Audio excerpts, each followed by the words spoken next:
Magandang hapon Pilipinas at sa buong mundo. Sa ulo ng mga balita. Petisyon ni Senator Laila de Lima laban sa arrest order ng Muntinlupa Regional Trial Court. Dininig na sa oral arguments ng Korte Suprema. Kumpirmasyon sa nominasyon ni DENR Secretary Gina Lopez bypass na ayon sa Commission on Appointments. Pagsasagawa ng diplomatic talks, igigiit ng Malacanang sa China hinggil sa pagpasok sa Benham Rice. Pagpapatrolya sa mga teritoryo ng Pilipinas, mas paiigtingin. Issue sa aksidenteng ikinasawi ng ilang estudyante sa Tanay Rizal, dininig ng Senado. Kakulangan ng kagamitan upang matukoy ang roadworthiness ng public utility vehicles kabilang sa mga tinalakay. BRP Andres Bonifacio FF-17 umalis na upang dumalo sa Langkawi International Maritime and Aerospace Exhibition 2017 sa Malaysia. Malacanang Kamao at PNP responders magtutuo sa Game 2 ng Best of 3 Final Series ngayong gabi. Grupo ng mga cancer patients at drug reformists na piling benepisyaryo ng maglalabang koponan. Una sa mga balita ngayong hapon, tinulungan ng UNTV News and Rescue Team ang mga nasaktan sa magkahiwalay na aksidente sa Cabuyao, Laguna at Dasmariñas City sa Cavite kagabi.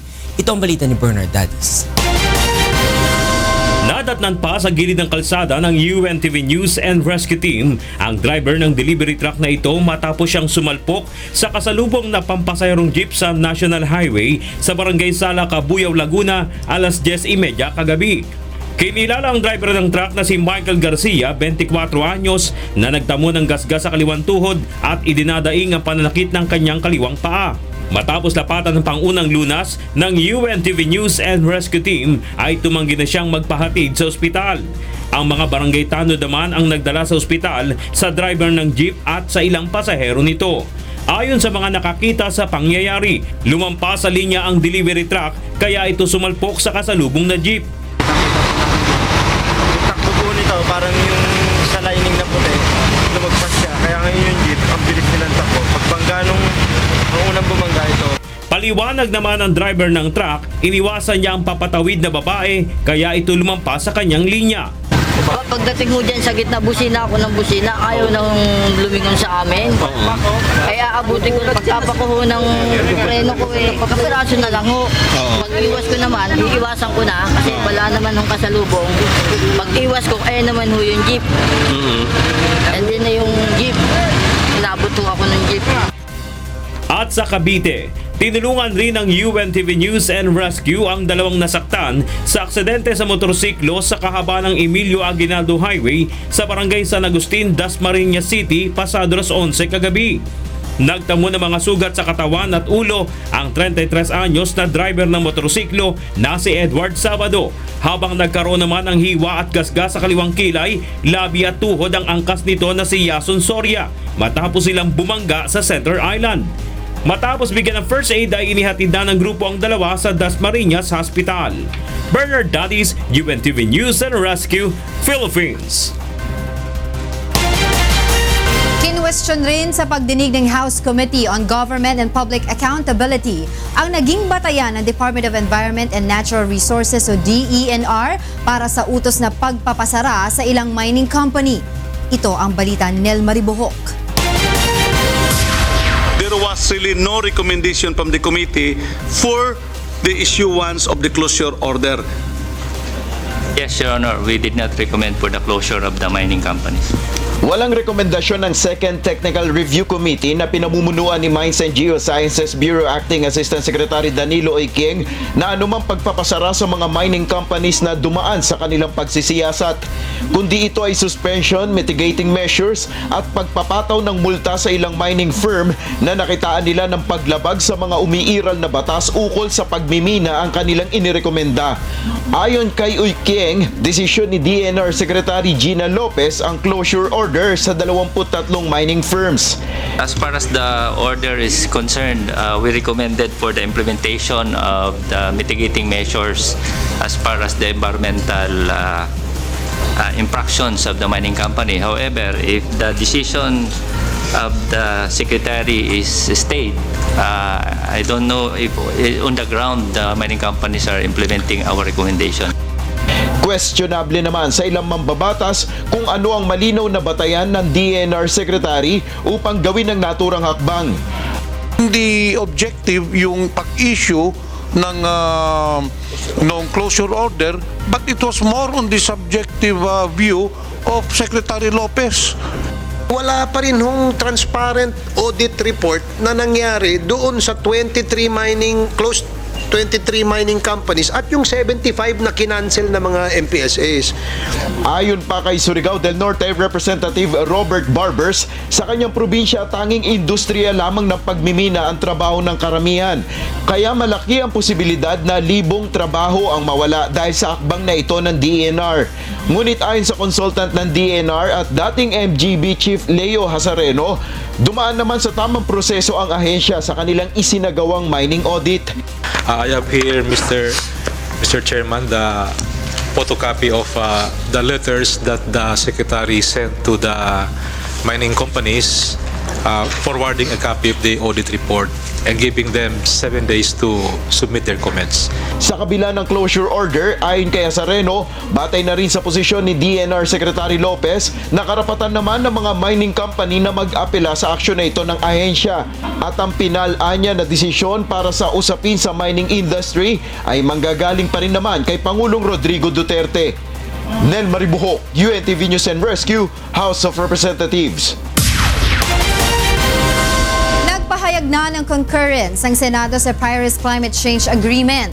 Sa naging nominal voting sa plenary session kanina, 22 senador ang bumoto pabor sa kasunduan habang wala namang tumutol o nag-abstain. Sa ilalim ng Environmental Treaty, magtutulungan ang mga bansa para maibaba sa 1.5 degrees Celsius ang global warming limit upang agapan ang malalang epekto ng climate change. Batay sa 2016 report ng United Nations Development Program o UNDP, umaabot na sa 0.85 to 1 degree Celsius ang temperatura ng buong mundo at maaaring magresolba o magresulta sa mas maraming sakuna kung tataas ito sa 2 degrees Celsius. Para maabot ang target na global warming limit, isinusulong sa Paris Agreement ang pagpapababa sa greenhouse gas emissions, pagresolba sa air pollution at ang paggamit ng renewable sources of energy. Dahil naratipika na ng bansa ang treaty, magkakaroon na ang Pilipinas ng access sa $100 million na pondo sa 2020 na ilalaan para sa mga lubhang maaapektuhan ng climate change. Tinayak ng Malacanang na isusulong nila ang pagkakaroon ng diplomatic talks sa China hinggil sa issue ng incursion o pagpasok ng mga barko nito sa Benham Rise. Kasabay nito ay pinaiigting na rin ng pamahalaan ang kapasidad ng bansa sa pagpatrolya sa sariling teritoryo. Ito ang balita ni Leslie Lombowen. Muling nanindigan ang pamahalaan na sakop ng teritoryo ng bansa ang Benham Rise. Kasunod ito ng pahayag ng China na hindi maaaring angkinin ng Pilipinas ang resource-rich waterway sa kabila ng 2012 ruling ng United Nations on Law of the Sea o UNCLOS. Nakasaad rin sa 2012 UN ruling na maaari lamang payagan ng pagpasok ng barko ng ibang bansa kung ito ay innocent passage, ngunit hindi sila maaaring manatili ng matagal sa lugar o magtayo ng anumang istruktura. Ayon kay Presidential Spokesperson Ernesto Abella, tungkulin ng pamahalaan na protektahan ang soberanya at territorial rights ng bansa, ngunit dadaanin nila sa diplomatikong pamamaraan ang pagresolba sa issue ng umano'y incursion ng ilang survey ship ng China sa Benham Rise. Having said that thing about Benham Rise, we will continue to pursue diplomatic talks with the other party. Nilinaw din ni Abella na walang guidance si Pangulong Rodrigo Duterte na magtayo ng istruktura sa Benham Rise. Ngunit inaatasan na nito ang militar na paigtingin ang kanilang kapasidad para bantayan ang mga teritoryo ng Pilipinas. Regarding building any structures, as far as I remember, as far as any resolutions were made, there were none. However, the president did agree that we should improve our capabilities of enforcing our rights in the matter. enforcing our rights regarding airspace and territorial waters. Una nang pinawi ni Pangulong Duterte ang pangamba ng publiko sa ulat ng umano'y pagpasok ng mga barko ng China sa Benham Rice. Aniya, ipinaalam na ito sa kanya bago pa man maglayag ang mga barko sa lugar. No, there's no incursion because may agreement kami. I even invited them to the shores of the Philippines for a visit. Wala, pinapalaki lang yan ng, I don't know, walang negosyo dyan because it had we previously agreed that they can research ship naman yung ano. But even there, binibasa ko nga yung Russia yung battleships nila. So walang negosyo. We were advised a bit way ahead. But maybe we have every right also to ask, kumusta? Anong sadya mo dito? Parang ganun lang yan. Leslie Longbowen, UNTV News and Rescue, Philippines. Umalis na kanina umaga ang BRP Andres Bonifacio FF-17 sa kayang mahigit 200 Philippine Navy contingents upang dumalo sa Langkawi International Maritime and Aerospace Exhibition sa Malaysia sa susunod na linggo. Ito ang balita ni Aiko Miguel. Isang send-off ceremony ang isinagawa kaninang umaga para sa Naval Task Group 80.5, lula ng BRP Andres Bonifacio FF-17 na makakasama sa Langkawi International Maritime and Aerospace Exhibition o Lima 2017 sa Malaysia. Alas 10 naman ng umaga nang nagsimulang maglayag ang BRP Andres Bonifacio FF-17 mula sa Pier 13 South Harbor, Manila papuntang Langkawi, Malaysia. 208 miyembro ng Philippine Navy o Navy contingents ang kasamang ipinadala ng Pilipinas sa Lima 2017 na magsisimula sa March 21 hanggang 26. Mayroong component ng Fleet Marine Concept for this. And we have also the students from the Naval Officer Basic Course, around 50 of them, to apply what they have learned in school. Makakatulong anya ang joint exercise sa pagbabantay ng mga border ng Pilipinas, lalo na sa pagsugpo ng mga banta ng terorismo. It's purely a Navy exercise wherein we conduct a joint patrol in the areas of interest down south to conduct evolutions aboard ships such as anti-piracy, anti-kidnapping, and other transnational crime. Magkakaroon din ng Chief of Navy Roundtable Talks kung saan lahat ng flag officer in command sa ibang bansa ay magpupulong upang pag-usapan ang ilang naval issues. Isa pa sa mga highlight ng Lima 2017 ang Lima Sea Exercise na dadaluhan ng Multinational Navy. Taong 2011 pa nang huling nakasama ang Pilipinas sa Biennial Lima Exhibition, kaya't isang karangalan para sa Philippine Navy na muling makalahok dito.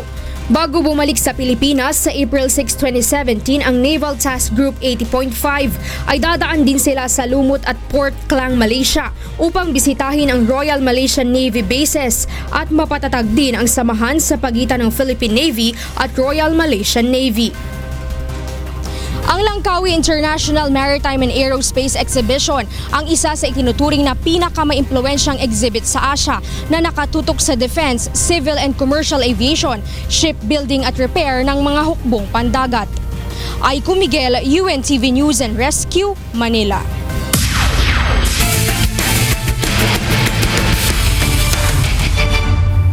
Magtutuos na ngayong gabi ang Malacanang Kamao at PNP responders sa Game 2 ng Best of 3 Championship Playoffs ng 5th UNTV Cup. Inaasahan ang exciting na laban dahil kapwa-nais ng dalawang koponan na makuha ang kampyonato ngayong season. Ito ang balita ni Bernard Dadis. Asahan na ang mas agresibong Malacanang Kamao mamaya sa nalalapit nilang sagupaan ng 3-time runner-up PNP Responders sa Game 2 ng Best of 3 Series ng UNTV Cup Season 5 Finals alas 7 ng gabi sa Smart Araneta Coliseum. Desidido ang Malacanang Kamao na tapusin ang finals mamayang gabi at wag nang pahiritin pa ang PNP. Winning Game 1 doesn't give you really the momentum. It gives you it only gives the other team more determination na talunin kami. So sa akin, sinabi ko sa kanila, buti na lang, ang feeling namin, kulang kami ng effort doon sa Game 1. So, dadagdagan pa namin yung effort dahil it's effort versus effort eh. So, expect nyo sa Kamao sa Game 2, we will come out strong. We will not go there overconfident that we have the advantage. Ang ang mentality ng mga players ko is kami yung backs against the wall. Kaya naman puspusan ang kanilang ginawang paghahanda para sa Game 2. It's not just a battle of teams. It's just not a battle of X and O's. It's a battle of also of conditioning. Kung sino yung mas fit, kung sino yung tatagal hanggang fourth quarter, kung sino yung maglalaro ng maayos hanggang sa last second ng game na yun. Bagamat nagwagi sa Game 1, marami pa rin ginawang adjustment sa preparation sa Game 2 ang Kamao team. Bumalik kami sa drawing board. Ako, mga 6 na beses ko na yatang napanood yung game namin eh. Paulit-ulit tinitingnan ko kung ano yung kung saan nila kami ina-attack eh. Tapos noon siguro since yesterday sinimulan ko nang mag-adjust para in preparation kung paano namin i-handle yung binibigay nila sa amin. Kasi kailangan namin ma-counter talaga yun. Tulad ng matinding opensa kung saan sila kinapos noong Game 1 at mas mahigpit na depensa. Hindi pa rin kami naglaro nung game namin. So ayun yung itatry naming i-improve ng entering yung Game 2 na mas offensively dapat mas mag-execute pa kami. Matatanda ang tinalo na Malacanang sa Game 1 ng Responders sa pamamagitan ng 1 puntos, 82-81. Sakaling manalo ang Malacanang, sila na ang tatanghaling kampyon ng UNTV Cup Season 5 at mag-uwi ng 4 million pesos na cash prize para sa kanilang chosen beneficiaries. Ang mga batang may cancer sa Philippine Children's Medical Center ang beneficiaryo ng Team Malacanang. Bernard Daddies para sa UNTV Cup Season 5. Grupo naman ng cancer patients at drug dependents na sasailalim sa rehabilitation ang napili ng PNP responders at Malacanang Kamao na bahaginan ng kanilang makukuhang premyo sa UNTV Cup Season 5. Ito ang balita ni Monokson.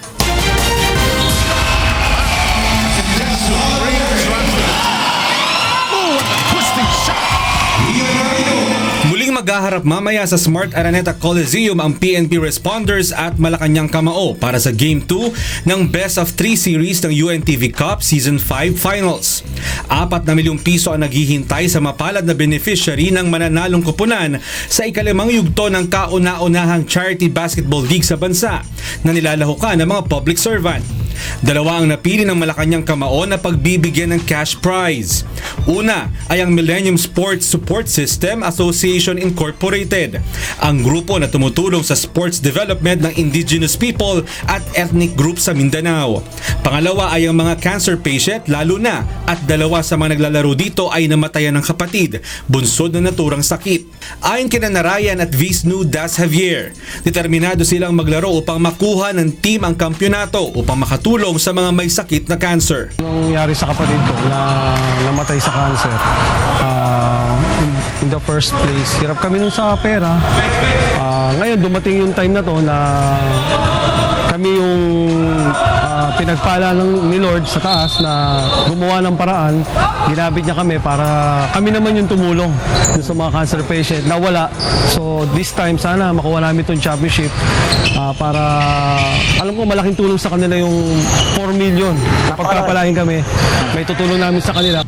Samantala, mga drug dependent naman na nais ng magbagong buhay ang nais tulungan ng PNP Responders. 4 million pesos ang makukuha ng beneficiary ng kupunan na tatanghaling kampyon. 2 million pesos naman sa second place, 1 million sa third place, at 500,000 naman sa fourth place, habang 100,000 pesos naman sa 5th place hanggang 13th place. Bukod dito, mag-uuwi rin ng cash prize ang mga kupunan. 500,000 sa champion, 300,000 second place, 200,000 sa third place at 100,000 sa fourth place. Mula Season 1 ay nakapagbigay na ang UNTV Cup ng mahigit 35 million pesos sa mga beneficiary at mga team na lumahok. Mon Hokson, UNTV News and Rescue, Philippines. Susunod sa ito ang balita. Galaw ng pangunahing suspect sa Rensangla scheme na pansamantalang nakalaya matapos makapagpiyansa, mahigpit na binabantayan ng mga otoridad.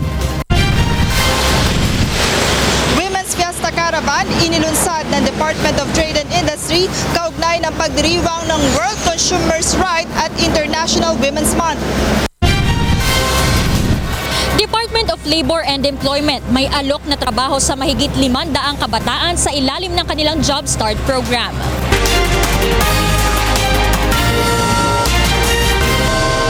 Sa ikalawang pagkakataon ay may naghain ng reklamo sa Office of the Ombudsman laban sa Oplan Tokhang ng Philippine National Police o PNP. Ito ang balita ni Monokson. Double murder at administrative complaint ang pangalawang reklamo na inhain sa Office of the Ombudsman ng mga kaanak ng iba pang napatay sa Oplan Tokhang ng Philippine National Police. Pinatay umano ng mga pulis ang mag-ama ni Aling Jen. Hindi niya tunay na pangalan, madaling araw ng September 15 noong nakaraang taon. Pinasok umano ng 8 pulis ang kanilang bahay at pilit umanong pinaamin ang 2 biktima na nagtutulak ng droga. Pinababa po kami lahat. Tapos po, naiwan po yung anak kong lalaki na si Gabriel na parang pinipigil-pigilan yung mga pulis na nakapaligid sa aking asawa na nakaload ang aking asawa at nakataas ang kamay niya. Sabi niya, sir, magbibihis lang po ko. Yung palabas na po ko, narinig na lang po namin niya may nagputukan na po. Ayon sa abogado ni Aling Jen, marami silang tinitignang anggulo sa pagpatay gaya ng palit ulo na kung saan ay magtuturo ang informant ng iba pang drug suspects kapalit ng kanyang buhay. Posibleng palit ulo ay magtuturo ka ng iba para ma-save ka. Kung informant, magtuturo ka ng ibang tao para hindi ikaw ang papatayin. Hinikayat naman ng National Union of People's Lawyers ang iba pang mga kaanak ng mga napatay sa Oplan Tokhang na huwag matakot at maghain ng reklamo. Sa susunod na 2 linggo ay maghahain muli ng reklamo ang NUPL sa Office of the Ombudsman. Mon Hokson, UNTV News and Rescue, Office of the Ombudsman. Malaking tulong para sa pambansang pulisyang pinirmahang Interagency Committee on Anti-Illegal Drugs o ICAD ni Pangulong Rodrigo Roa Duterte upang wakasan ang problema sa illegal na droga sa bansa ayon kay Philippine National Police o PNP Chief Police Director General Ronald Bato de la Rosa. Ito ang balita ni Leia Ilagan. Naniniwala si Philippine National Police Chief Police Director General Ronald Bato de la Rosa na mas mapapabilis ang tagumpay ng pamahalaan laban sa iligal na droga dahil sa pagbuo ng Pangulo ng Interagency Committee on Anti-Illegal Drugs o ICAD. Ayon kay General de la Rosa, sa pamamagitan ng ICAD ay magkakaroon ng holistic approach ang pamahalaan laban sa ipinagbabawal na gamot. Ito rin aniya ang magsisilbing policy maker habang ang PNP at Philippine Drug Enforcement Agency o PDEA naman ang magsasagawa ng mga operations. An added instrument towards solving the drug problem in the Philippines, not as a hindrance to our normal and routine police operations. Sinabi pa nito na hindi naman required na laging i-coordinate sa ICAD ang bawat operasyon na gagawin ng PNP Drug Enforcement Group or PNP-DEG. Not necessarily. Hanggang sa may coordination sa PDEA, coordination can be done before, during, and after. But basta mayroong coordination, okay na po yun. Kinumpirma naman ni PNP Drug Enforcement Group Director Police Senior Superintendent Graciano Mijares na sinimula na rin niya makipag-ugnayan sa lahat ng kinauukulang ahensya ng pamahalaan tulad ng PDEA at AFP para sa kanilang mga nakaambang drug operations. After my assumption, I met with the Director General of the Philippine Drug Enforcement Agency under Secretary Isidro La Peña to strengthen our cooperation and coordinative efforts in the war against illegal drugs, and assured the Director General that the PNP Drug Enforcement Group will work closely with the agency, especially on high-impact projects involving national and international syndicates and the personalities engaged in the production, importation, and trafficking of illegal drugs, including their protectors. Siniguro din ng opisyal na dumaan sa matinding background investigation ang mga tauhan nila at patuloy ang assessment sa mga ito upang masigurong hindi na mauulit ang katiwaliang nangyari sa ilang tauhan ng Anti-Illegal Drugs Group. Leia Ilagan, UNTV News and Rescue, Camp Crame.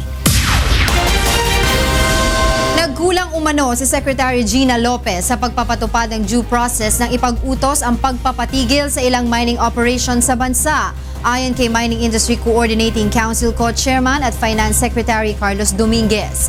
Samantala, sinabi naman ng Commission on Appointments na iba-bypass nila ang nominasyon ni Lopez upang malinawan ang kinakaharap nitong mga issue. Ito ang balita ni Aga Kaakbay. Kinakailangan na muling i-reappoint ni Pangulong Rodrigo Duterte si Gina Lopez bilang kalihim ng Department of Environment and Natural Resources matapos ihayag ng Commission on Appointments ngayong araw na ibabypass ito ng komisyon. Ayon kay CA Committee on Environment and Natural Resources Chairman Senator Manny Pacquiao, bibigyan muna nila ng sapat na panahon ang kalihim upang sagutin ang mga napag-usapan sa meeting ngayong araw. May ilan pa rin anya silang mga issue na nais itanong at linawin sa kalihim sa susunod na pagharap nito sa komisyon. Bypass siya, bypass. He re-appointed, I'm sure, and I heard from the President, he will reappoint her again. Samantala, dumalo sa committee meeting kaugnay pa rin ang appointment ni Secretary Lopez si Finance Secretary Carlos Dominguez na siya ring co-chairman ng Mining Industry Coordinating Council o MICC na magsasagawa ng review sa mga pinasarang minahan sa bansa. Dito sinabi ni Dominguez na nagkulang sa pagpapatupad ng due process si Lopez sa ginawang pagpapasara sa ilang minahan at pagsuspindi sa mga kontrata nito. The DOLE was also, they said they were not consulted. I believe the SWD also said they were not consulted. So I think there was some kind of failure in the charge of due process. Una nang kinwestiyon ni Secretary Lopez ang MICC review. Ngunit sinabi ni Secretary Dominguez na nais lamang niyang makatiyak na maayos na naipatutupad ang batas dahil ang mga pagkwestiyon ng mining companies sa due process ay lalo lamang nagpapatagal sa implementasyon ng closure orders. Samantala, ikinalugod naman ng Chamber of Mines of the Philippines ang pagkakaantala ng kumpirmasyon ni Secretary Lopez. Anila, patunay lang ito na hindi siya karapat-dapat sa naturang posisyon, kaya patuloy nilang tututulan ang kanyang appointment sa DENR. Muli rin itong nangako na makikipagtulungan sa Administrasyong Duterte at handa silang makipagkasundo dito para sa pagpapabuti ng mining industry sa bansa. Aga Kaakbay, UNTV News and Rescue, Senate of the Philippines. Patuloy na binabantayan ng Philippine National Police ang kinaroroonan ng Rensangla prime suspect na si Rafaela Anunciacion matapos makapagpiyansa at pansamantalang makalaya. Ito ang balita ni Grace Casin.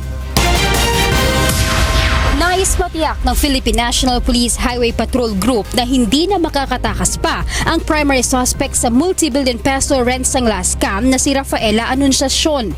Kaya naman patuloy ang kanilang ginagawang monitoring sa kinaroroonan nito matapos pansamantalang makalaya ng maglagak ng 40,000 pisong piyansa sa kinakaharap na kasong estafa. Our intelligence operatives are closely monitoring our primary suspects dito sa Rensangla na scam na to kasi we don't want na makakaligtas or makakawala po siya sa ating sa ating attention. So kawawa naman po kasi yung mga biktima ng Rensangla. Ayon kay Police Senior Inspector Jem Delantes, kapag naisampanan nila ang kaso kaugnay sa Rensangla scheme, tiyak na hindi na makakawala pa ang suspect dahil walang inirekomendang piyansa para sa kasong syndicated estafa. Nais naman makatiyak ng isa sa mga biktima ng scam na mapanagot ang mga suspect upang hindi na makapambiktima pa. Sana hindi siya available para mapanagutan niya yung mga mga nagawa niyang mga yung pinasok na scam na yan. Sa ngayon, hiniling na ng PNP-HPG sa Bank Security Managers Association of the Philippines o BSMA na imbestigahan ang mga credit investigators o personnel na posibleng kasabwat sa modus operandi. We are also recommending that a parallel investigation be done by the Anti-Fraud and Commercial Crime Unit of the CIDG on the practice of dealers in-house financing of simulated lease of motor vehicles to actual mortgagors Sa 1,800 na mga sasakyang involved sa Rensangla scam, mahigit 600 ang na-recover ng HPG at mahigit 200 dito ay naibalik na sa mga biktima. Ang ibang sasakyan naman ay patuloy pang hinahanap ng mga otoridad. Grace Casin, UNTV News and Rescue, Camp Crame. Inirerekomenda ng Senado na baguhin ng Land Transportation Office o LTO ang sistema ng pag-iinspeksyon sa mga public utility vehicles at pagbibigay ng professional driver's license para maiwasan na ang mga trahedya gaya na nangyari sa Tanay Rizal noong Pebrero. Ito ang balita ni Joyce Balancio. Kulang na kulang sa modernong equipment ang Land Transportation Office o LTO kaya hindi agad natutukoy kung maayos at ligtas gamitin sa biyahe ang mga public utility vehicle o PUVs.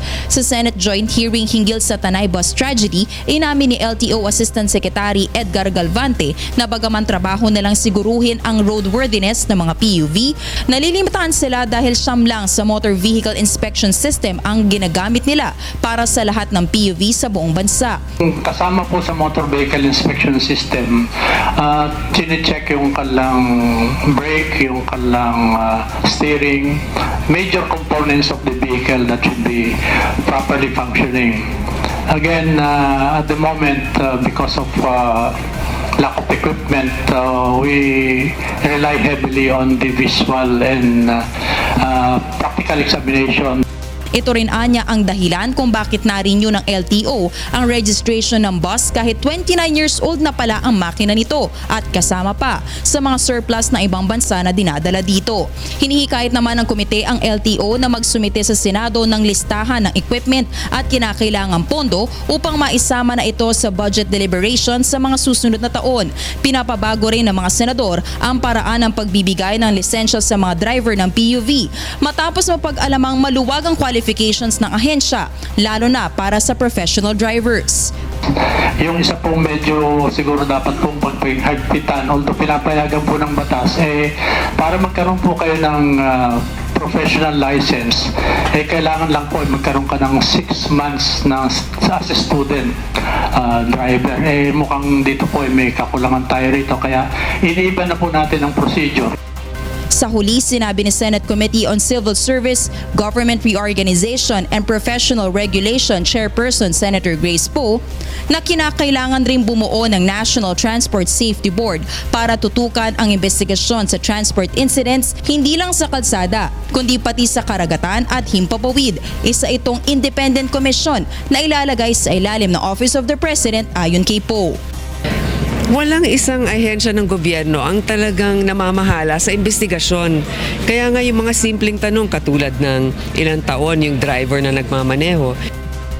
Samantala, ihahanda na ang committee report patungkol sa issue na siya namang ihahain sa plenaryo. Ito yung upang masimulan na ang pagbuo ng mga panukalang batas na layuning solusyonan ang partikular na problemang ito ng transportation sector. Joyce Balancio, UNTV News and Rescue, Senate of the Philippines.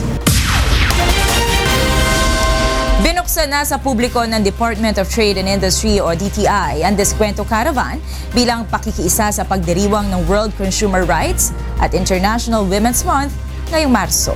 Ito ang balita ni Ray Pelayo. Murang damit, sapatos, mga pabango at sari-saring food items ang nakadisplay ngayon sa harap ng tanggapan ng Department of Trade and Industry sa Makati City. Binuksan ng DTI sa publiko ang naturang Deskwento Caravan bilang bahagi ng selebrasyon ng World Consumer Rights at ng International Women's Month ngayong Marso. 17 women entrepreneur ang nakilahok sa Deskwento Caravan kung saan libre silang makapagtitinda ng kanilang mga produkto sa pwesto ng DTI. Hindi po kami nagpapabayad doon sa stall nila. So bawas na po yung kanilang gastos niyan. Bawas na rin po yung pag-maintain ng air-conditioned area. Because of that, they can sell it at a very low price. Aabot naman sa halos 50% ang discount na maaaring ma-avail ng mga nais mamili sa Deskwento Caravan. Sa halagang 100 to 200 pesos ay maaari ka nang makabili ng bagong damit o sapatos, habang nasa 300 to 400 pesos naman para sa nagnanais na magkaroon ng bagong bag at branded na mga pabango. Sari-saring food items din ang makikita dito gaya ng bibingka, hamburger, hotdog sandwiches at iba pa. Bukas ang Diskwento Caravan simula alas 8 ng umaga hanggang alas 5 ng hapon at tatagal lamang hanggang sa March 17, araw ng Biyernes. Ray Pilayo, UNTV News and Rescue, Philippines. Tiyak nang may mapapasukang trabaho ang mahigit 500 kabataan matapos dumaan sa Job Start Philippines program ng Department of Labor and Employment o DOLE. Isa ito sa mga programa ng pamahalaan upang mabawasan ang bilang ng mga walang trabaho sa bansa. Ito ang balita ni Leslie Logboy. Sa datos ng Philippine Statistics Agency sa unang buwan ng taon, tumaas ang bilang ng mga Pilipinong walang trabaho sa bansa. Mula sa 4.7% noong October 2016, umabot na sa 6.6% ang unemployment rate o katumbas ng 2.76 milyon na mga Pilipino ang walang trabaho nitong Enero 2017. Bunsod nito, naglunsad ng iba't ibang programa ang Department of Labor and Employment, kabilang na ang Job Start Philippines program. Layo ng programa na linangin ang kakayahan ng mga kabataan at tulungan silang makahanap ng trabaho, lalo na ang mga out-of-school youth, sa pakikipagtulungan ng Asian Development Bank at Canadian International Development Agency. Kaninang umaga, 588 kabataan ang nagtapos sa ilalim ng programa. Sila ang unang batch ng beneficiaries ng rollout program ng DOLE na nagmula sa iba't ibang lugar sa bansa. Ang mga benepisyaryo ng proyekto ay sumailalim sa ilang buwang life skills training, technical training at company-based internship habang tumatanggap ng compensation o sahod. Ayon kay Labor Undersecretary Joel Maglunsod, karamihan sa mga nag-enroll sa Job Start program ay tuluyan ang natanggap sa trabaho o na-absorb bilang mga regular employee. Of the 588, mayroon ng 584 na employed sila permanently. Nakatrabaho na sila. Karamihan dito mga out-of-school youth na tinire-train natin. Si Jeric Keaton, isang high school graduate, ay isa sa mga benepisyaryo ng programa na ngayon mayroon ng trabaho. Masaya po dahil laki pong tulong po sa mga katulad ko po na mahirap po maghanap ng trabaho. Ginawa rin naman ng special awards ang ilang partner companies o employers ng programa na naging kabahagi sa pagsasanay ng mga kabataan. Ang Job Start Philippines Act o Republic Act No. 10869 ay naisabatas noong June 2016. Bukas ito para sa lahat ng mga out-of-school youth o mga kabataang walang trabaho na may edad 18 hanggang 24. Plano namang iikot ng DOLE ang programa sa lahat ng bahagi ng bansa. Leslie Longbowen, UNTV News and Rescue, Quezon City.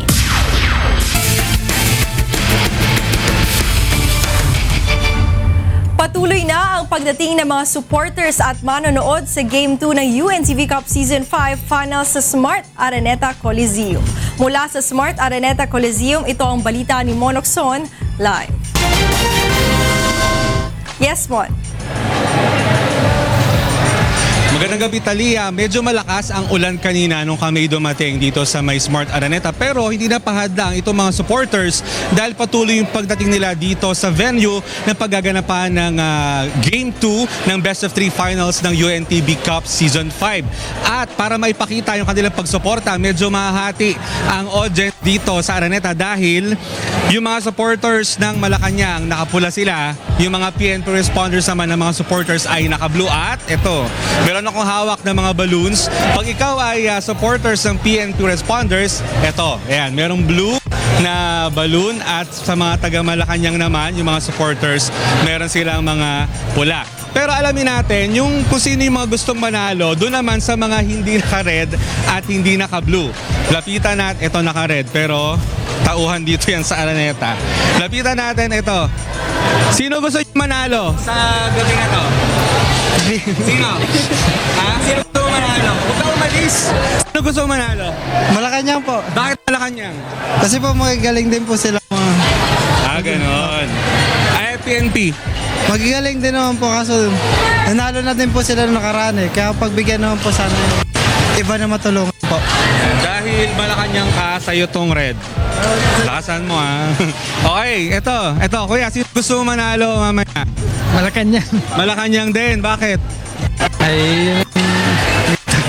Malacanang. Gusto mo lang? Dapat may dahilan ka. Bakit? Eh kasi talaga ako eh, natalo na eh. Ganon. Yung BOC dapat. Okay, o sige, hingi ka ng red na kasi ito sa PNP ko ito ibibigay eh. Eto, sino gusto mo manalo mamaya? Malacanang. Ay, Malacanang. Malacanang din, bakit? Mas marami magagaling na player doon. Ah, Saka mas maganda yung record nila nung elimination tsaka nung semifinals. Kaya Malacanang ang palagay kong mananalo. Ayun, puro Malacanang nga. Wala bang PNP? Hanap tayong PNP. Wait. Ayan. Kuya, sino gusto nyo pong manalo sa game na to? PNP. Bakit po? Oo, yan kasi ano ko team ko PNP Dahil PNP po, inyo na po ito. Ayan. Ayun. So, medyo hati talaga yung mga sa bagay, puro Malacanang yung nakausap natin, no? Pero mamaya kasi yung mga kasama natin reporters ay lalapitan nila yung mga supporters ng Malacanang at PNP. Kaya naniniwala kami na medyo hati. Doon sa mga natanong ko, puro taga Malacanang gusto nila manalo, pero meron din naman tayo isang taga PNP. So ngayon, pa natin sa labas ay marami pa rin mapasok ngayon sa Araneta Coliseum at ina-expect natin na mapupuno naman natin muli itong UNTV Cup Season 5 Finals dito sa Smart Araneta. Yan mo nang latest. Balik sa inyo sa studio, Talia. Maraming salamat, Monokson, live mula sa Smart Araneta Coliseum. Full force na sa Smart Araneta ang mga supporter ng PNP responders para palakasin ang loob ng kupunan ng pambansang pulisya. Mula sa Smart Araneta Coliseum, ito ang balita ni Joan Nano, live. Joan. Yes, Talia, kung dagsa na nga ang mga taga-suporta ng Team Malacanang Kamao, syempre hindi rin magpapahuli ang mga supporters ng PNP responders na naririto na ngayon sa Smart Araneta Coliseum. Ayan nga, makikita mo sila ngayon, Talia, dito sa aking likuran. Syempre, inintay na nga nila ang pinakahabang bakbakan sa hardcourt ng dalawang koponan para nga malaman na natin kung sino nga ba ang tatanghaling champion ng UNTV Cup Season 5 Finals. Bukod nga sa mga taga-suporta, inaasahan rin na dadalo ngayong gabi ang ilang matataas na opisyal sa hanay ng PNP upang ipakita nga ang kanilang suporta. Kabilang nga, Talia, sa mga inaasahang darating ngayong gabi, sina NCRPO Chief Oscar Albayalde, dating PNP Chief Retired General Nicanor Bartolome, Police Director Camilo Cascolan at ang kasalukuyang pinuno ng pambansang pulisya na si PNP Chief Ronald Bato de la Rosa. Samantala, present na ngayon dito ang Chief ng Police Community Relations Group na si Police Chief Superintendent Gilberto Cruz. Kung PNP responders ang papalari na mananalong koponan ngayong gabi, ay muli silang maghaharap ng Malacanang Kamao sa third game na nakatakdayan sa March 21. Ang Samahang Masang International ang napiling benepisyaryo ng PNP responders, isang non-government organization na tumutulong yan sa mga relief operations, disaster rescue at iba pang mga community empowerment activities. Samantala, Talia, bukod nga sa basketball game, ilang inaabangang performances rin ang ihahandog mamaya ng ilang mga piling artists sa ating mga manonood dito sa UNTV Cup. Kabilang na nga dyan sina Pilipinas Got Talent Season 2 Champion Marcelino Pomoy, Tawag ng Tanghalan finalist Sam Mangubat at YouTube sensation artist na si Suklay Diva o Katrina Velarde. Ito na nga ang ika-4 na pagkakataon na umabot sa finals ang team ng PNP responders. Talia, kung naka-color red ang mga taga-suporta ng Malacanang Kamao, ang PNP responders naman ay naka-color blue at kanya-kanya nga sila ng gimmick. Yung iba sa kanila ay merong daladalang mga balloon, merong daladalang mga banner at kanina nga sa pag-iikot natin, Talia, pakita ko lamang sa iyo to, nakakita rin tayo na meron silang daladalang maskara na makikita natin ito yung mukha ni PNP Chief Bato. So makikita natin mamaya isusuot nila yan para ipakita yung kanilang suporta sa grupo at inaasahan natin na mamayang alas 8 ng gabi ay ganap na mag-uumpisa itong laro sa pagitan ng Team Malacanang Kamao at PNP responders. Ito ang nag-iisang liga ng public servants, ang UNTV Cup. Talia? Maraming salamat, Joan Nano, live mula pa rin sa Smart Araneta Coliseum.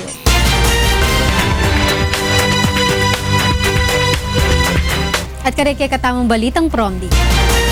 Menindigan niya yung grupong kadamay na Alila Makoking Housing Unit ng National Housing Authority king Pandi, Bulacan.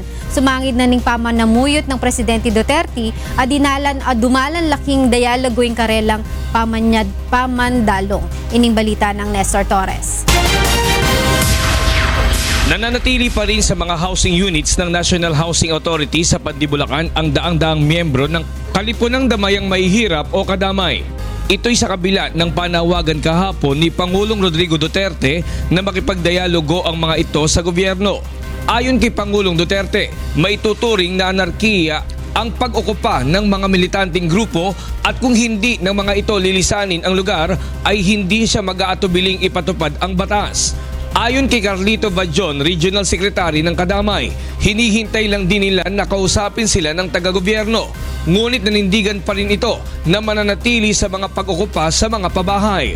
Kami ay nananatili ang aming stand na kung gusto ng pag-ipag-usap ng gobyerno, lahat ng ahensya ng gobyerno silang pumunta rito at dito ayusin ang mga maralitang Pilipino. Wala pang nagpapakita rito, mas ang inuutos nila yung presensya nga ng pulis at militar. Ito yung umiikot-ikot dito sa amin. Lalaban at lalaban kami, hindi kami aalis at maninindigan kami batay sa aming kaisahan na ipamahagi ito, ng kagyat na ipamahagi ng NHA sa mga nag-okupa ng mga walang bahay dito sa lalawigan ng Bulacan. Nagpaplano na rin ang grupo na magpakabit ng kuryente at tubig kahit na hindi ito payagan ng NHA. Marami namang pamamaraan basta tiyakin lang nila na kami ay maninirahan dito, makakagawa ng paraan ng mga maralita paano magkaroon ng ilaw at tubig. Ay di tuloy-tuloy kaming pipersahin namin ng sa ilaw di Meralco. Privado naman yun eh. Hindi naman kontrolado yan ng NHA. Kahit yung tubig hindi naman kontrolado ng NHA. Di kung ayaw magbigay ang NHA, di doon kami sa privado. Dahil sa matinding init naman sa lugar at kakulangan ng tubig at kuryente, ilan sa mga miyembro ng Kadamay ang napipilitang umuwi. Ngunit ayon sa ilang miyembro ay bumabalik rin ang mga ito. Binigyan na ng palugit ng NHA ang mga militante na umukupa ng pabahay ng hanggang Biyernes para umalis sa lugar. Nestor Torres, UNTV News and Rescue, Bulacan. Sa pating kasalukuyang bilang daring pulis king Davao City Police Office banga tugunan deng ideal police to population ratio. Ining report ng Janice Inhente. Nanginahanglan pa og sobra 1,140 ka mga pulis ang Davao City Police Office aron matugunan ang ideal police to population ratio na 1:500 o usa ka pulis para sa 500 ka tawo. Sa karon sobra 1,800 ang pulis sa Davao City o katumbas sa 1:700 na police to population ratio. Malaumo ng Davao City Police nga karong tuiga madungagan og 1,000 ang DCPO. Pero at least man lang every PPO and CPO binibigyan naman ng quota ng mga bagong recruit. Kulang sab og sobra 600 ka mga long firearms ang Davao City Police. Bisan tuod kompleto sa short firearms ang mga pulis sa syudad, apan importante ang long firearms aron mas madungagan pa ang ilang puwersa kung dunay operasyon og banta sa terorista. Hindi ka kasi lahat ng PNP personnel may long firearms. Ang usually lang ang binigyan talaga ng 100% long firearms is yung mga na-assign sa RPSB or sa CPSC. Or public safety company. So sa mga target usab sa mga ahensya na mahimong standard ang tanang mga police station sa Davao. Sa karon ginapangitaan na og pamaagi sa ahensya nga makakita og yuta nga matindugan og maong mga opisina. Janice Inhente, UNTV News and Rescue, Davao City. Mitasing tourist arrivals ning Clark king Banuang 2016. Agpangking annual report ng Tourism Promotions Division ng Clark Development Corporation, iba't king 1,874,078 tourist arrivals anyang 2015, mitas siya iniking 1,916,700 anyang 2016. Kaya karing major visitor points in Clark Airport, educational tours, Clark Museum ang poring open spaces king lugar. Mapilan karing special events sa Gewara king Clark ing APEC First Senior Officials Meeting ang poing International Hot Air Balloon Fiesta. At yan ang kakatamong balita iba't king niyayaliwang lugar king kakatamong bansa. Ako'y Frima sa Longga Gloria, Maya Pabek.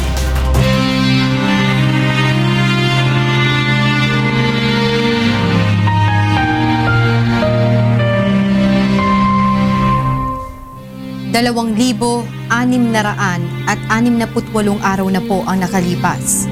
Mula nang maganap ang malagim na Maguindanao Massacre, ngunit hanggang ngayon ay naghahanap pa rin tayo ng katarungan sa mga biktima ng malagim na krimen.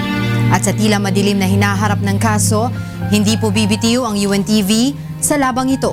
hanggang makamit ang katarungan, hindi lamang para sa aming 4 na kasamahan, kundi sa lahat ng mga biktima ng karumal-dumal na pamamaslang.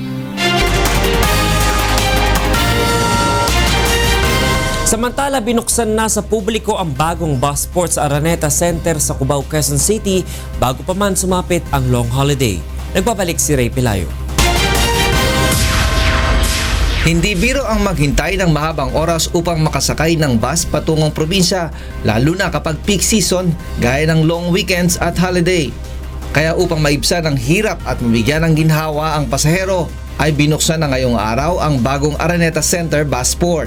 Magsisilbi itong terminal ng 19 na bus company na may biyaheng Southern Tagalog, Bicol area, Visayas at Mindanao. Hindi nalalayo ang hitsura nito sa isang airport dahil bukod sa fully air-conditioned ay may baggage check-in counter na rin ito, centralized automated ticketing system at makikita sa screen ang bus trip schedules. Isa si Vice President Lenny Robredo sa kilalang masugid na pasahero sa lumang Araneta Bus Terminal kapag umuwi siya ng Camarines Sur. Kaya laking tuwa niya sa pagbubukas ng bagong pasilidad na ito. Every one of you knows that I prefer riding buses, and I know the difficulties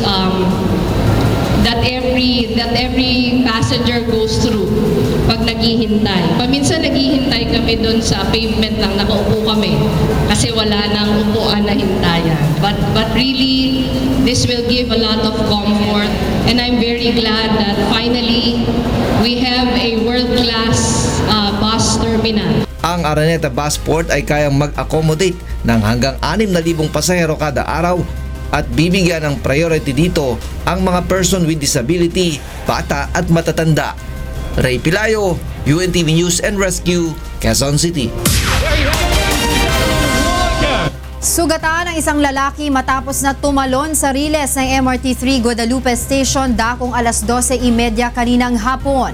Nagtamo ng mga galos sa katawan ng biktima na agad dinala sa ospital. Ayon kay MRT3 Officer in Charge Operations Director Deo Manalo, sa ngayon ay inaalam pa nila ang pagkakakilanlan ng lalaki at kung sadya itong tumalon sa riles o aksidente lamang ang pangyayari. Dahil sa insidente, ilang minuto rin naantala ang biyahe ng mga tren, subalit bago pa man mag alas 3 ng hapon ay bumalik na sa normal na operasyon ang MRT. Tumatakbo po yung tren nung napunta siya sa track. So wala pa po kaming conclusion kung tumalon siya or nahulog siya. Pinag-aaralan pa ng pamunuan ng MRT3 kung pagmumultahin ng lalaki dahil sa insidente.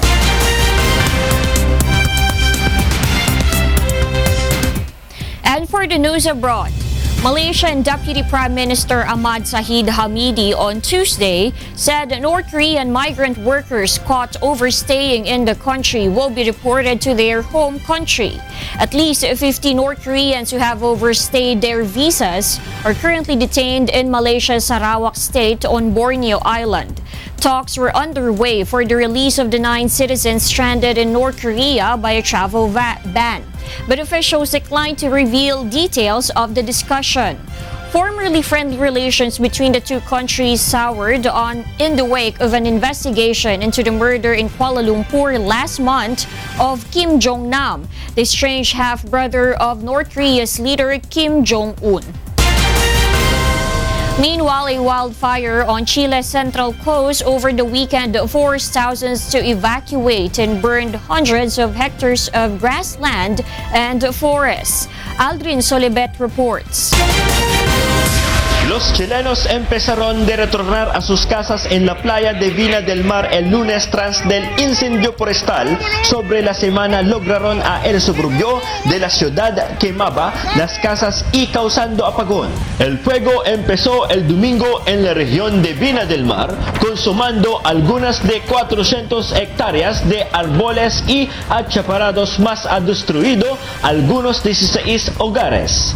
Residentes unieron con los bomberos a luchar el incendio y un hombre dijo que ellos hicieron algunos progresos. Por lo menos un poco cortafuego, ya por lo menos que la cosa no avance tanto. De acuerdo con los funcionarios, algunos 6,000 residentes fueron evacuados mientras los bomberos están batallando el incendio del aire y la tierra. Ayer se realizó un servicio con más de 100 efectivos que resguardaron todo este lugar y principalmente le dieron apoyo a esta familia, le dieron tranquilidad. De acuerdo con el Servicio Emergencia del Chile, no hay ningún muerte ha reportado. Siquiera 280,000 casas han perdido electricidad.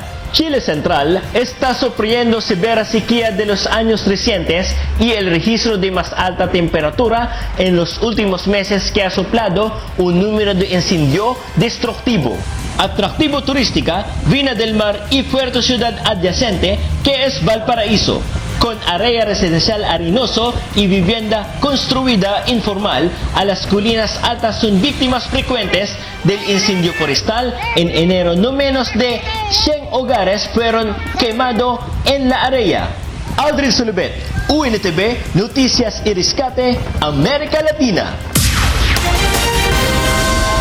Residents in the northeastern part of the United States brace for a monster blizzard expected to dump up to 2 feet of snow in some areas. Sonny Cos details this report.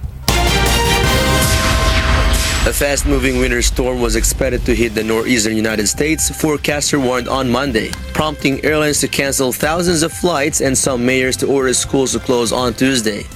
The storm comes near the end of an unusual mild winter along much of the East Coast, with below normal snowfalls in cities such as New York and Washington, D.C. Some 50 million people along the eastern seaboard were under storm or blizzard warnings and watches. In Philadelphia, some residents took no chances, filling up shopping carts with essential items they prepared to stay indoors. I'm expecting school to probably be canceled tomorrow, possibly Wednesday, I guess, depending on what happens. I'm supposed to travel tomorrow, so we'll see how that goes. I'm afraid of the wind. The snow doesn't bother me as much as the wind bothers me. I'm afraid of the wind. In Boston, Mayor Marty Walsh warned residents to take precautions as the city prepares to be slammed by the storm. The city was braced for up to a foot or 30 centimeters of snow, which forecaster warned would fall quickly during the storm's expected peak on Tuesday, making travel dangerous. We're expecting up to 12 inches of snow in the city. We're going to start seeing snow in the city by around 7 a.m. And then after 10 a.m., we'll be seeing about 2 to 4 inches per hour. It could get as high as 5 inches per hour. Winter weather in a separate storm system wreaked havoc in Midwest, causing traffic accidents on snow-covered highways in Wisconsin. The National Weather Services issued blizzard warnings for parts of Pennsylvania, New Jersey, Connecticut, and here in New York, with forecasts calling for up to 2 feet of snow in places by early Wednesday, with temperatures 15 to 30 degrees below normal for this time of the year. Sonicas, UNTV News and Rescue, New York, USA. And those are the stories making headlines from around the world. I'm Darlene Basingan. Good evening.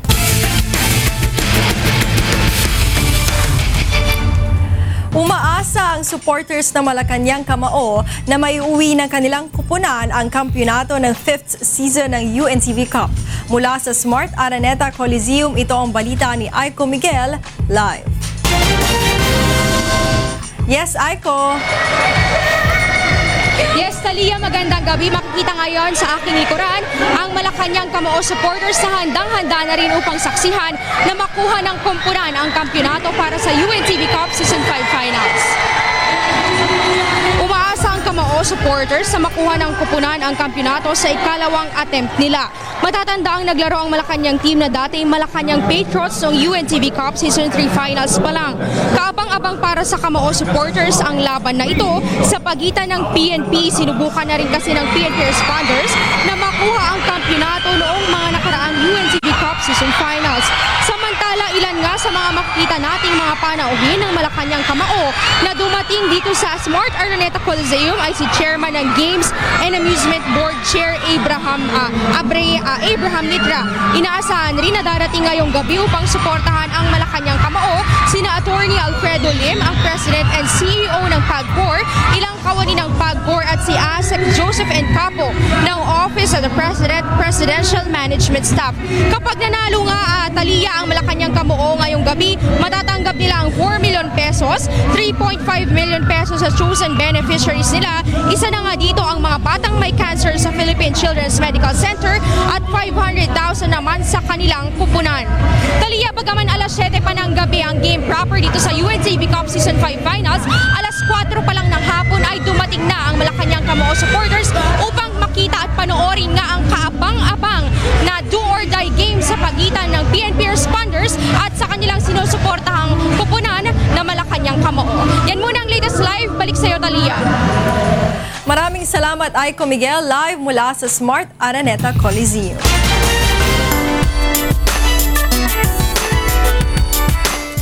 Isang Thanksgiving celebration ang idaraos ng Wish FM 107.5 ngayong Marso bilang pasasalamat sa mga walang sawang tumatangkilik sa mga programa ng himpilan. Ito ang balita ni Mirasol Abugadil. Any Wish-exclusive videos? Click here. Just click right here. Click here. Click here. Click here. Sa patuloy na pagtangkilik ng publiko mula sa Pilipinas hanggang sa iba't ibang bansa, lumagpas na sa 1 milyon ang subscribers ng official YouTube channel ng Wish 107.5 mula nang ilunsad ito noong July 2014. Ang Wish FM, ang kauna-unahang YouTube FM radio channel sa Pilipinas na nakaabot ng 1 million subscribers. Noong nakalipas na taon, kinilala ng YouTube Philippines ang Wish FM bilang fastest growing local channel matapos makakuha ng 236% increase sa bilang ng mga subscriber. Nag-subscribe ako dun sa YouTube page kasi nakita ko yung Wish 107.5. Iba siya sa ibang mga FM stations. Di katulad ng ibang FM stations na halos pare-pareho lang yung ginagawa nilang format. Yung Wish, meron silang Wish Bus na talaga namang brilliant. Sa Wish 107.5 YouTube channel, mapapanood ang iba't ibang Wish-exclusive performances ng mga established, emerging, local at international artists.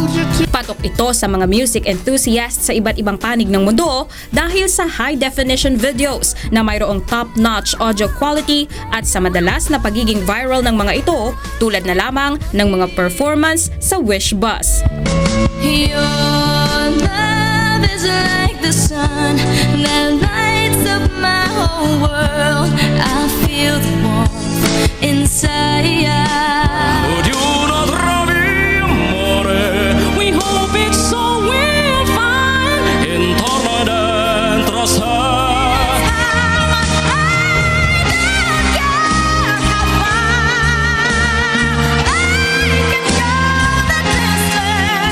Sa ngayon ay mayroon ng mahigit 400 million views ang mahigit 500 uploaded videos.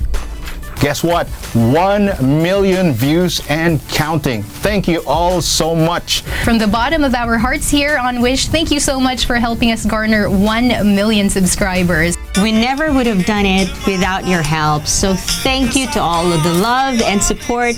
Thank you sa lahat to the 1 million subscribers.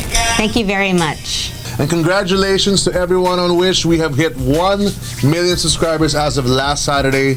Congratulations to everyone out there. Thank you to all the Wishers. Hey Wishers! We have finally reached 1 million subscribers to our YouTube channel. Isn't that amazing? It's all because of you and of course, God's blessings and grace. At bilang pasasalamat, isang Thanksgiving celebration ang handog ng Wish 107.5 para sa lahat ng tumatangkilik sa istasyon. Kabilang sa mga magiging performer ang OPM royalties na sina Kat Gloria, Samang Gubat, JR, Chris Lawrence, Luke Mijares at ang grupong apartel ni Eli Buendia. Magkakaroon din ng wish granting para sa mga mapipiling wisher. Samantala, isa rin sa mga dapat abangan ay ang paglulunsad ng wish card o loyalty card para sa first 1 million subscribers. If you're part of the first 1 million subscribers, then that means na you'll get your wish card. And that wish card will actually entitle you sa iba't ibang mga privilege na ibinibigay ng Wish. Like halimbawa, merong ibibigay ng mga tickets. So, makaka-avail ka ng ticket na yon if you're a wish card holder. Gaganapin ang A Million Thanks for the 1 million subscribers sa March 18, alas 6 ng gabi sa Open Park ng Eastwood Mall sa Quezon City. Mirasol Abugadil, UNTV News and Rescue, Philippines.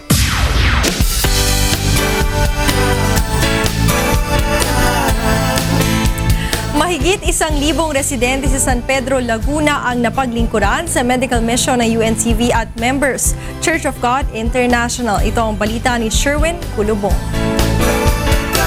Kabilang ang Barangay Cuyab sa San Pedro, Laguna sa may pinakamalaking populasyon sa syudad na may mahigit 20,000 residente. Marami sa mga kababayan natin dito ang may hirap at nangangailangan ng atensyong medikal. Tulad na lamang ni Ginang April Pastillo na mayroong 4 na maliliit na anak. Hindi nito pinalampas ang medical mission sa barangay at agad ipinatingin sa doktor ang kanyang mga anak na lahat ay may ubo at sipon. Mahalaga po kasi minsan sa hirap nga ng buhay, bibihira yung makakabili ka ng gamot na ipapainom. Maraming salamat po, tsaka sana po mas marami pa siyang matulungan gaya namin. Si Monet Season naman dahil sa kanyang pagkonsulta sa doktor ay nalaman niyang meron pala siyang diabetes. Nagpapasalamat siya dahil nalaman niya ang kanyang sakit upang maiwasan niya ang paglala nito. Diabetic daw po ako. CBC ako. Diabetic nga daw po. Kasi binigyan akong mga gamot para sa diabetes. Mataas daw po yung sugar ko. Sobra po yung pasalamat namin kasi nga po at least nalaman ko nga po na diabetic pala ako. Kasi hindi ko alam na mataas pala yung sugar ko. Yun nga, nangangati ako tapos buti na lang may medical mission. Umabot sa mahigit 1,000 residente ng Cuyab ang natulungan sa iba't ibang medical services ng medical mission na hatid ng UNTV at members Church of God International, katuwang ang iba pang partner in public service. Mayroon pang kasamang libreng gupit at massage therapy. Wala na po ako masasabi kundi ang pasalamatan at napakalaking bagay. Talagang pinakinabangan at nakita natin na sa dami ng constituent na bumaron dito ay halos lahat na naseservisyohan. At natutuwa yung tao, hindi pala basta medical mission kundi may kasama pa rin feeding program. May libreng gupit kaya halos lahat kumpleto yung pinadala nila rito. Salamat po ang nabatid ng Barangay Cuyab na napagbigyan kami. Napakaganda, yung ganda ng feeling na nakatulong ka sa kapwa mo na ngailangan na hindi nila kayang mapakonsulta may bayad. Ang sarap, parang fulfilled ka being a doctor, bilang isang tao. Ang paggawa ng mabuti ay hindi magbubunga ng masama at maaari itong pasimulan kahit isang araw lang. Sherwin Kulubong para sa serbisyong kasangbahay. Balita sa Sports, Entertainment and Public Service ngayong gabi. Ako po si Talia Javier. Balik sa inyo, Atty. Reg, Angela, and Monica. Maraming salamat, Talia. Good luck sa subukan natin. Sa UNTV Cup. Malacanang versus PNP. Good luck sa kanilang late na tayo, 7:15. 7 o'clock 7 o'clock daw ang start. Pwede pa. Mahaba-habang laban. Tingnan natin kung this time around makukuha na talaga ng PNP. Punta ka, ha? Okay. Subukan natin. God willing.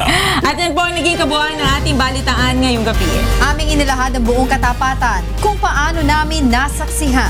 Kayo po'y makapagtitiwala ng aming nakita at narinig ang aming ibinabalita. Magandang gabi.